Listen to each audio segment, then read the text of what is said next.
दोस्तों, आज की कहानी में आपको सही मायने में समझ में आ जाएगा कि आपको भूत, प्रेत, जिन्नात इन सब चीजों से क्यों दूर रहना चाहिए। गौरव तिवारी हमारे देश के एक पैरानॉर्मल एक्सपर्ट। सूत्रों की माने तो उन्होंने अपनी जान इसलिए गंवा दी क्योंकि उनका सॉल्व किया हुआ एक केस वापस लौट आया था। कुछ लोगों का मानना है कि उनके ऊपर जब वो मरे तब 40 एंटिटीज हावी थी और उन्हें मरने से पहले एक काले रंग की उल्टी हुई थी। ये कहानी आप सब लोगों को पता है क्योंकि ये OTT पर आ गई, लेकिन एक ऐसी ही कहानी आज मैं आपके सामने लेकर के आया हूं। एक ऐसा आदमी जिसने जिन्नात को काबू करने की कोशिश की। उसे लगता था कि उसकी जिंदगी की बाकी चीजों की तरह ऊपर वाला इस केस में भी उस पर मेहरबान होगा, लेकिन जो हुआ वो शायद आपसे सुना भी ना जाए। कहानी की शुरुआत होती है भुसावल, महाराष्ट्र से। एक 21-22 साल का लड़का मुस्तफा ऊपर वाले के घर से हर एक चीज में नवाजा हुआ। रंग रूप में कमाल, पढ़ाई में अच्छा और फिजिक भी एकदम शानदार। मुस्तफा अपने शहर के उन चंद लड़कों में से एक था जिसे देखने के लिए शायद लड़कियां भी अपने घर से बाहर निकलती थी। हर एक इंसान उसका दोस्त बनना चाहता था और आस पड़ोस में सब कहते थे कि यही लड़का अपने पेरेंट्स का फ्यूचर बदलेगा। अब बेसिकली मुस्तफा के 4 भाई और थे, लेकिन सब कुछ ना कुछ काम या कारीगरी करते थे। लेकिन मुस्तफा इन सब से अलग था और कुछ बड़ा करना चाहता था और उसी से अपने पेरेंट्स का फ्यूचर और प्रेजेंट दोनों बदलना चाहता था। लेकिन गलती उससे यहां पर यह हुई कि उसने रास्ता गलत चुन लिया। जाने कहां से मुस्तफा को यह फितूर चढ़ा कि मैं जिन्नात को अपने कब्जे में करूंगा और फिर करोड़पति बन जाऊंगा और सब पर राज करूंगा। अब इसी के चलते मुस्तफा अपने शहर के सबसे कमाल और उम्दा आलिमों से मिलने लगा, उनके साथ उठने बैठने लगा। मुस्तफा की पर्सनैलिटी भी काफी ज्यादा अट्रैक्टिव थी, तो लोग उससे बहुत जल्दी इंप्रेस हो जाते थे और फिर इसी के चलते ये आलिम भी उसके साथ रहने लगे। अब मुस्तफा ने इनमें से एक आलिम को बताया भी था कि वो जिन्नात पर कब्जा करना चाहता है और इससे रिगार्डिंग उससे वो चीजें और रिचुअल्स भी सीखने लगा। उन आलिम ने भी यहां पर इसे मना नहीं किया, इसे समझाया नहीं, बल्कि इसका साथ देने लगे, क्योंकि कहीं ना कहीं शायद उस आलिम को भी किसी एक ऐसे इंसान की जरूरत थी जिसकी कुर्बानी देकर या फिर जिसकी मदद से वो अपनी पावर्स बढ़ा सके। मुस्तफा इन लोगों से सब कुछ सीखने लगा था। करीब 1-2 महीने तक ये रोज दिन में उनके पास जाता था और फिर जैसे जैसे इसके सीखने का सेकंड फेज स्टार्ट हुआ तो ये रात में भी उन लोगों के पास जाने लगा।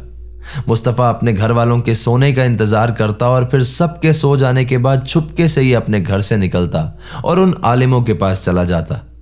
अब जाने इस समय में वो लोग इसे कुछ रिचुअल सिखाते थे, इसे पाक करते थे ताकि जब जिन्नातों से इसका सामना हो तो ये कमजोर नहीं पड़ जाए, या फिर क्या करते थे ये कोई नहीं जानता। जैसे ही इसके सीखने का सेकंड फेज खत्म हुआ तो कुछ समय के बाद ये उन आलिमों के साथ रात में कब्रिस्तान तक जाने लगा था और वहां पर रिचुअल्स करने लगा था, जिन्नातों से बात करने के या उनसे अपनी बात मनवाने के। मुस्तफा को सब कुछ एकदम सही डायरेक्शन में जाता हुआ लग रहा था। उसे लग रहा था कि बहुत जल्दी वो जिन्नातों पर काबू पा लेगा और फिर सारी दुनिया उसके कदमों में होगी। लेकिन अगर आप एक मुस्लिम हैं या फिर थोड़ी सी जानकारी भी रखते हैं तो आपको मालूम होगा कि इस्लाम में जिन्नातों पर काबू करने पर मनाही है और उसे गलत माना गया है। हाँ, इससे बचने के थोड़े बहुत तरीके जरूर उसमें बताए गए हैं, लेकिन अगर कोई खुद ही जाकर के शेर के मुंह में हाथ डाल देगा तो उसे बचाना बहुत ज्यादा मुश्किल हो जाता है। मुस्तफा अब इन सब चीजों में ट्रेंड हो चुका था और शायद कई दफे वो इन जिन्नातों के जरिए कुछ अचीव भी कर चुका था। लेकिन अब बारी थी उसके ट्रेनिंग के फाइनल फेज की, या कहें कि उसके एग्जाम की, जब उसे कब्रिस्तान में अकेले जाकर के ये रिचुअल्स करने थे और फिर शायद यहीं पर सब कुछ उलट पुलट हो गया। वहां के जिन्नातों ने पहली बार में ही सब कुछ बदल दिया और उसे बचने का एक मौका भी नहीं मिला। इस दफे मुस्तफा अकेला कब्रिस्तान के अंदर गया और वहां जाकर वो उन आलिमों से सीखे हुए रिचुअल्स करने लगा, लेकिन यहां पर कुछ गड़बड़ हो गई। इस्लाम में माना जाता है कि सबसे ज्यादा खतरनाक जिन्नात आपको कब्रिस्तान के अंदर ही मिलेंगे और मुस्तफा ने वहीं पर गलती कर दी थी। अब बेसिकली मुस्तफा अपने पेरेंट्स के पास में ही सोता था और जिस रात उससे रिचुअल्स गलत हुए थे तो वो कब्रिस्तान से भाग करके सीधा अपने पेरेंट्स के रूम में आया और वहां आकर के उनके पास सो गया। लेकिन बीच रात में उसकी नींद खुली और फिर उसे अपने आसपास चारों तरफ काले साए दिखाई देने लगे। ये आवाज सुन करके उसके पेरेंट्स की भी नींद खुली और वो मुस्तफा को पागलों की तरह इधर उधर दीवारों की ओर देखकर डरता हुआ देख रहे थे। मुस्तफा कभी अचानक से एकदम सामने देखने लगता, तो कभी डर के मारे वो पीछे देखता, और फिर ये करते करते वो वहां पर बेहोश हो गया। बस इसी पल से मुस्तफा की जिंदगी जहन्नुम के रास्ते पर चल दी थी। शुरुआती दौर में रोज उसे कोई झकझोर कर उठा देता और फिर उसे अपने आसपास काले साए दिखाई देने लगते। वो साए जो कि जिन्नात थे, जो कि उससे बहुत ज्यादा नाराज थे क्योंकि उसने उन्हें वश में करने की या फिर कैद में करने की कोशिश की थी। वो उसे रोज खींच करके कब्रिस्तान ले जाते और वहां ले जाकर उसे मारते पीटते थे। जब सुबह सुबह उसके पेरेंट्स उसे ढूंढने के लिए निकलते थे तो मोस्टली मुस्तफा घर के पास कई कब्रिस्तान में बेहोश मिलता था। धीरे धीरे आगे चल के ये कंडीशन और ज्यादा खराब होने लगी। वो मुस्तफा जो कि बहुत ज्यादा हैंडसम था, जिसका कलर फेयर था, जो बहुत ही ज्यादा एक्टिव था, उसकी गोरी स्किन एकदम काली पड़ गई थी। उसकी तबीयत बहुत ज्यादा खराब रहने लगी थी और वो बिल्कुल गुमसुम सा रहने लगा था। जब भी कोई उसे आवाज दे या उससे बात करने की कोशिश करे तो वो एकदम शांति से पागलों की तरह बस सामने की दीवार को घूरता रहता था। शुरुआत में किसी को भी समझ में नहीं आ रहा था कि आखिर यहां पर चल क्या रहा है, लेकिन फिर एक दिन अमावस आई और इनके घर पे वो हुआ जिसने सबको हिला करके रख दिया। अमावस के एक दिन मुस्तफा एकदम पागलों की तरह बिहेव करने लगा, बहुत ज्यादा गुस्सा करने लगा। उसके अंदर से 5 से 7 लोगों की अजीब अजीब आवाजें आने लगी और वो कहने लगे कि हमें देखने का बहुत शौक था ना, लो देखो हमें, अब हम इसे छोड़कर कहीं पर भी नहीं जाएंगे। उसके बाद मुस्तफा ने एक चाकू उठाया और अपने भाई के पीछे पागलों की तरह उसे मारने के लिए दौड़ने लगा। अब क्योंकि ये एनर्जीज अमावस या फिर दीपावली के आसपास ज्यादा स्ट्रांग होती हैं, तो उस दिन मुस्तफा किसी के भी कंट्रोल में नहीं आया। यह देख करके उसकी पूरी फैमिली बहुत ज्यादा डर गई थी और उसके अब्बू को अब कहीं ना कहीं चीजें समझ में आने लगी थी। इन्हीं दिनों में उसके अब्बू उसे एक आलिम के पास लेकर के गए और वहां जाकर के जो हकीकत सामने आई वो बहुत ही ज्यादा डरा देने वाली थी। उन आलिम ने बताया कि मुस्तफा के अंदर कोई 1 या 2 नहीं बल्कि पूरे 9 जिन हैं और वो बहुत ही ज्यादा खतरनाक हैं। उन आलिम ने कहा कि इसका इलाज करना बहुत ज्यादा मुश्किल है, लेकिन एक कोशिश करके देखी जा सकती है। लेकिन उस रात के लिए उन्होंने इसे घर वापस भेज दिया। अब यहां पर शायद उन आलिम से गलती हुई या फिर मुस्तफा की उस दिन किस्मत खराब थी। मुस्तफा उस रात अपने घर पर वापस आकर के सोया और फिर अगली सुबह वो अपने घर से गायब हो गया। उसके घर वालों ने आसपास पूछताछ की, पड़ताल की तो पता लगा कि कुछ बुजुर्गों ने उसे हाईवे की ओर जाते हुए देखा है। अगले कुछ दिनों तक इन्होंने मुस्तफा को ढूंढने की बहुत कोशिश की, लेकिन उसका कोई भी नामो निशान नहीं मिला। लेकिन एग्जैक्ट 6 महीने के बाद वो खुद ब खुद वापस अपने घर पर आ गया, एकदम दुबला पतला, चेहरे का रंग काला पड़ा हुआ, एक पागल फकीर की तरह। एक बार को तो उसको देखकर किसी ने पहचाना ही नहीं था कि ये मुस्तफा है, इतने बुरे हाल थे उसके। उसके अब्बू ने इसके बाद जब उससे पूछा कि तू कहां पर था तो उसने बताया कि चंडीगढ़। जब पूछा कि कैसे गया था तो उसने बताया कि पैदल।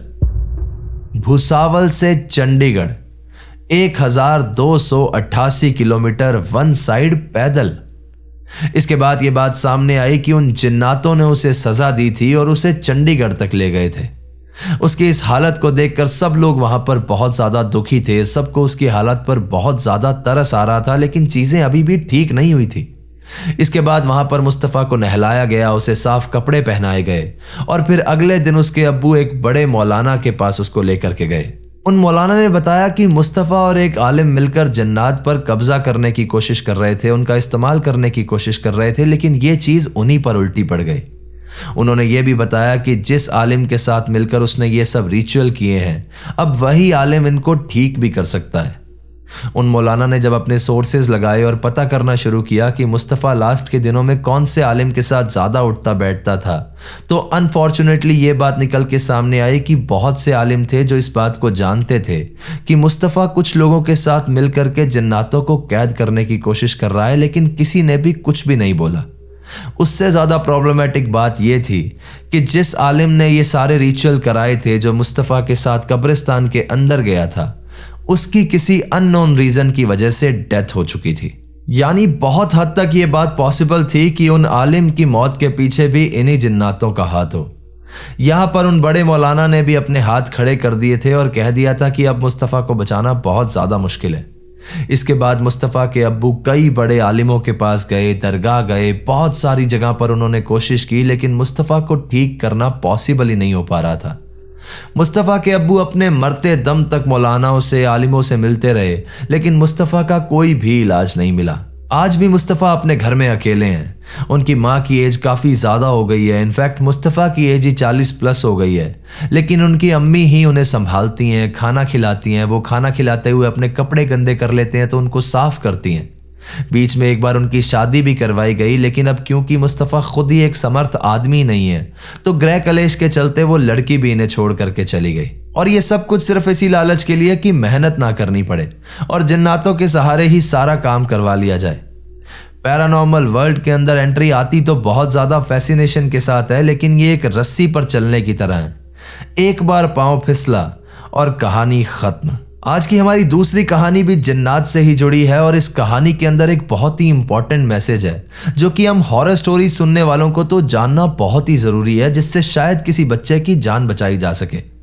आज की कहानी है करीब 1900s के मिड की, करीब 1950 के आसपास की मान लीजिए। और ये कहानी एक 20 से 22 साल की लड़की नायला की है, जो कि एक मुस्लिम फैमिली से बिलोंग करती थी। नायला की शादी आकिब नाम के एक लड़के के साथ तय हो गई थी।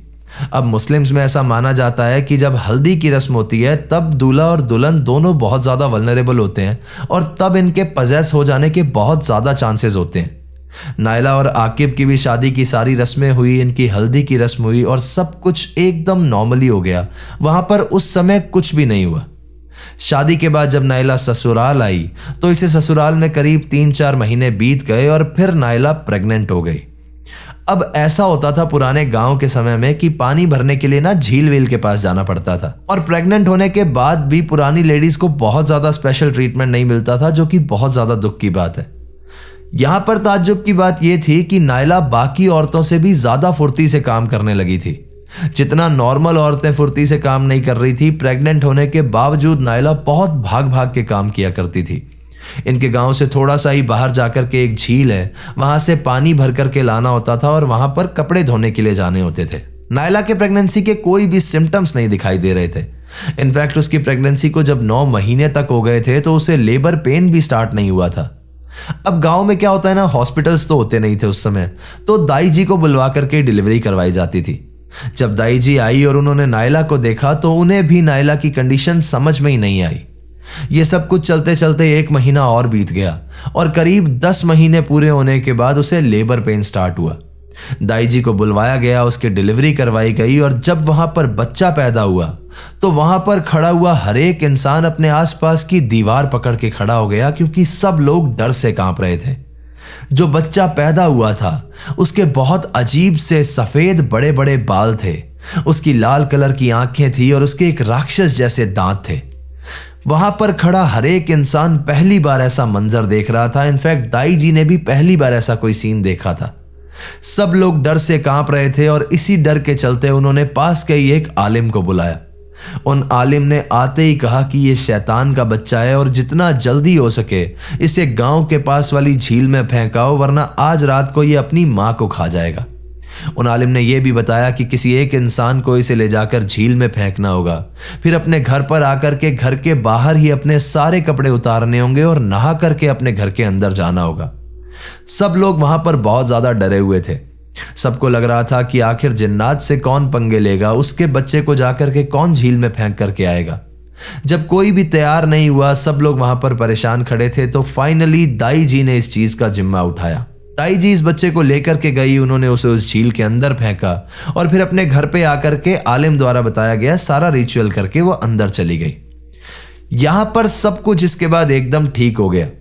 नायला हालांकि बहुत दुखी हुई कि उसके बच्चे के साथ ये सब हुआ। उसे लग रहा था कि शायद हल्दी की रस्म के दौरान वो पजेस हो गई होगी या फिर वो झील के आसपास जाती थी तब पजेस हो गई होगी, लेकिन हकीकत पता है क्या थी। एक कंडीशन है कि चलो वो शैतान का बच्चा था और ये लोग उसे झील में फेंकाए, लेकिन एक पॉसिबिलिटी और हो सकती थी यहां पर। कल मनीषा ने मुझे एक आर्टिकल दिखाया जिसमें एक सिंड्रोम की बात थी, जिसमें हकीकत में बच्चा ऐसा ही पैदा होता है। उसके बड़े बड़े सफेद बाल होते हैं, लाल आंखें होती हैं, शैतान जैसे दांत होते हैं। अब आज के समय में तो चलो कुछ लोगों को उस आर्टिकल के जरिए इस चीज की नॉलेज भी है, लेकिन पहले के समय में लोगों को इस चीज की नॉलेज तक नहीं थी और आलिम आकर के कह देते थे कि शायद ये किसी शैतान का बच्चा है। हम इस चीज को मान करके चलते हैं कि हो सकता है आलिम ने कहा है तो शैतान का बच्चा हो सकता है, लेकिन अगर हकीकत में उस बच्चे को कोई सिंड्रोम हुआ और गांव वालों ने उस बच्चे की बलि दे दी हुई तो ये कितनी दुख की बात है। उन आलिम के अकॉर्डिंग ये शैतान का बच्चा था और साइंस के अकॉर्डिंग ये हार्लेक्विन सिंड्रोम था। आपको क्या लगता है, क्या हो सकता है? मुझे कमेंट के जरिए जरूर बताइएगा। तो ये थी आज की दोनों कहानियां दोस्तों। कहानी आपको कैसे लगी मुझे ये भी कमेंट्स के जरिए जरूर बताइएगा। और अगर आपको वीडियो पसंद आई है तो इसे लाइक कर दें, हाइप कर दें और अपने कमजोर दिल वाले दोस्तों के साथ शेयर कर दें। आपको एक बार फिर से बता दूं कि हमारी पुरानी स्टोरीज और नई स्टोरीज का स्पॉटिफाई एक्सपीरियंस हम लेकर के आ रहे हैं। तो अगर आपने हमें वहां पर फॉलो नहीं किया है तो जाकर के फॉलो कर लीजिए। चैनल अभी तक सब्सक्राइब नहीं किया है तो इसे सब्सक्राइब कर लो। वहां पर एक बेल आइकन होगा, उसे प्रेस कर देना ताकि आगे आने वाले समय में मैं जो रियल लाइफ इंसिडेंट्स पर कहानियां लेकर के आऊंगा वो सबसे पहले आप तक पहुंचती रहे। अगर आपके पास भी ऐसी कोई कहानी है जो किसी सच्ची घटना पर आधारित है तो नीचे दिए गए जीमेल एड्रेस और इंस्टा आईडी पे आप उसे हमारे साथ शेयर कर सकते हैं। तो चलिए दोस्तों, अपना ख्याल रखिए, खुश रहिए, हंसते खेलते रहिए। मिलते हैं अगली बार ऐसी ही किसी खौफनाक कहानी के साथ। सायोनारा, हर हर महादेव।